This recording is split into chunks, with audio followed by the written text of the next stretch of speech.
Assalamualaikum. Dalam video ni saya nak terangkan secara ringkas 3 jenis takaful keluarga yang ramai masih keliru.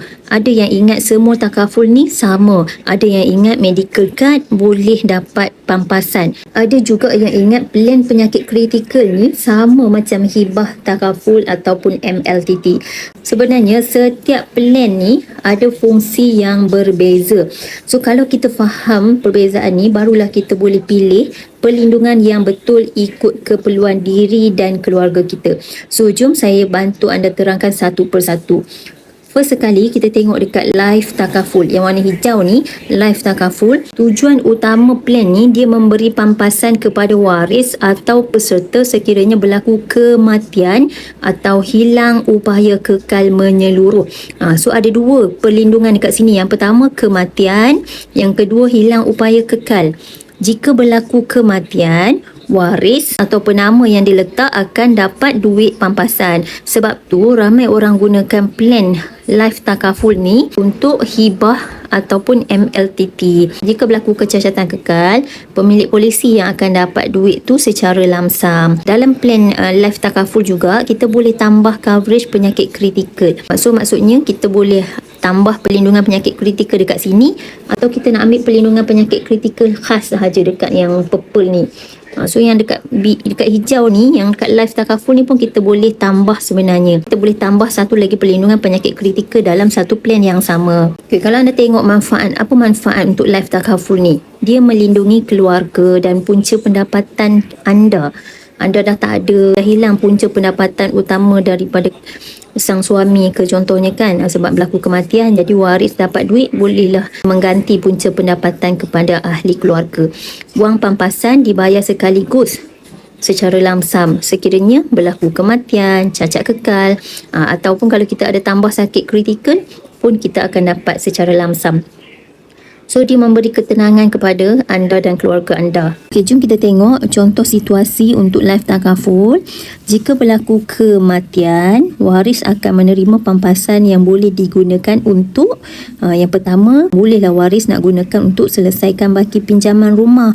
Yang ni yang orang kata ambil MLTT tu. MLTT ni sebenarnya plan dia adalah life takaful. Orang gunakan plan life takaful ni untuk tujuan MLTT, untuk cover baki hutang rumah. Tapi bila dah duit tu waris yang dapat, bukan boleh selesaikan baki hutang rumah je, banyak benda yang dia boleh selesaikan, hutang-hutang lain kan, dan juga teruskan kelangsungan hidup keluarga kalau ada lebihan selepas kita settlekan hutang rumah. Plan yang kedua, plan medical card ni, dia bantu bayarkan kos rawatan kita di hospital swasta. So tak perlulah kita nak gunakan duit simpanan kita, gaji kita untuk bayar bil hospital yang tinggi kalau kita dapatkan rawatan di hospital swasta. Medical card yang akan bayarkan kita punya bil. Tujuan utama untuk medical card, dia bantu membayar kos rawatan di hospital swasta seperti bil hospital, pembedahan, rawatan dan perubatan. So kalau berlakunya penyakit kritikal, kita tak dapat duit dekat sini. Kalau kita ambil medical card, kita tak dapat duit. Tapi kalau kita nak buat kemo ke, kita nak dapatkan rawatan di hospital swasta, medical card akan membantu cover kita punya kos perubatan, dan kita boleh dapatkan rawatan dengan dalam keadaan segera. So apa yang ditanggung untuk medical card ni? Kemasukan hospital dan pembedahan, rawatan sebelum dan selepas hospital, ujian diagnostik, rawatan lain, ikut plan lah. Ada plan lain-lain, dia punya coverage dia. Kalau orang ambil medical card, dia dah tak perlu guna dah simpanan sendiri ketika sakit. Takaful yang akan bayarkan bil hospital. So akses rawatan pun lebih cepat dan selesa. Untuk plan yang ketiga, yang saya selalu tekankan untuk pembeli hartanah, takaful penyakit kritikal. Plan yang ketiga ni, pampasan sekaligus kita akan dapat ketika disahkan penyakit kritikal.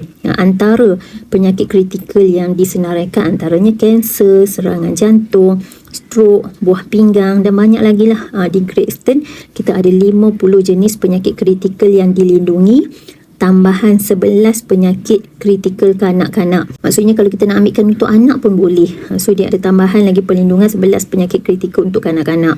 Tujuan utama kita ambil perlindungan penyakit kritikal ni, dia memberi pampasan secara sekaligus jika disahkan menghidap salah satu penyakit kritikal yang dilindungi. Ni contoh penyakit kritikal yang saya sebutkan tadi. Apa manfaat utama kalau kita ambil perlindungan penyakit kritikal ni? Terutamanya untuk pembeli-pembeli hartanah yang nak jaga rumah daripada risiko lelong. Manfaat dia, kita dapat pampasan dibayar sekaligus secara lamsam. Boleh digunakan untuk mengikut keperluan lah. Jadi bila kita dapat duit ni secara sekaligus, kita bolehlah guna duit tu ikut apa keperluan yang kita nak guna. Dia boleh ganti pendapatan kita yang hilang. Kalau hibah takaful, kita meninggal baru dapat. Berlaku cacat kekal, baru kita dapatkan kalau kita tak ambil perlindungan penyakit kritikal.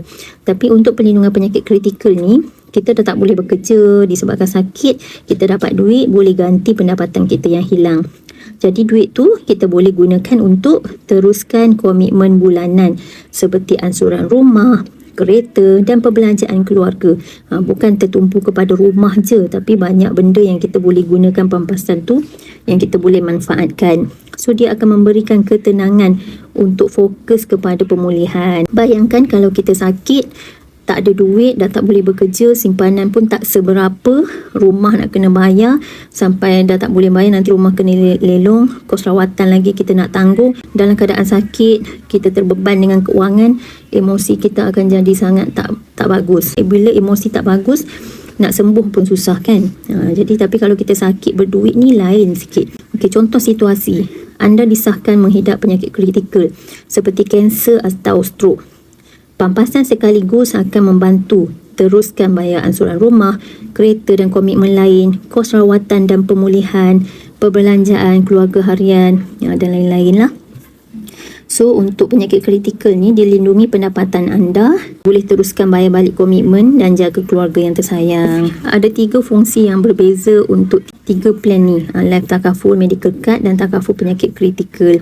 Selalunya orang ambil hibah aja dengan medical card. Ramai yang tak terfikir, tak tahu pun tentang penyakit kritikal. Dan Waida nak maklumkan siap-siap, untuk perlindungan penyakit kritikal, caruman dia tinggi sikit berbanding life takaful. Kalau kita ambil life takaful yang ada basic kematian dengan kecacatan kekal sahaja, caruman dia jauh lebih murah berbanding kalau kita attach perlindungan penyakit kritikal. Ataupun kalau kita ambil perlindungan penyakit kritikal ni, caruman dia tinggi sikit lah berbanding dengan perlindungan kematian. Sebab risiko tuntutan untuk penyakit kritikal ni jauh lebih tinggi berbanding dengan tuntutan kematian. Jadi bila dah faham ketiga-tiga fungsi ni, barulah senang kan anda nak buat keputusan plan mana yang terbaik mengikut keperluan anda.